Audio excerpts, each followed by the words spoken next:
ममाईच्या किचनमध्ये आज करूया कढीपत्त्याची चटणी. कढीपत्त्याच्या चटणीला लागणारं साहित्य: एक 300 ग्रॅम कढीपत्ता मी वाळवून सुकवून ठेवला, अर्धी वाटी भाजलेले तीळ, अर्धी वाटी भाजलेले मुगाची डाळ, अर्धी वाटी काळी उडदाची डाळ आणि अर्धी वाटी डाळ्या, ते पण थोडं भाजून घेतलं. 10-12 लसणाच्या पाकळ्या चिरून घेतल्या आणि 5-6 लाल मिरच्या भाजून घेतल्या.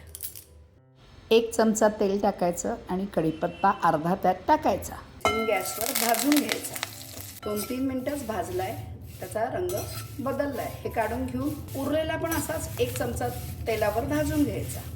1 चमचा तेलावर सगळ्या डाळी सिम गॅसवर परतून घ्यायच्या. यात दाणे, जिरे, लसूण आणि मिरच्या टाकून परतायचं. छान परतलं गेलंय आणि सुवासही आलाय. चवीनुसार मीठ टाकून हे कढीपत्त्यासोबत मिक्सरवर बारीक करून घ्यायचं. खूप बारीक करायचं नाही. ही आपली कढीपत्त्याची चटणी खाण्यासाठी तयार.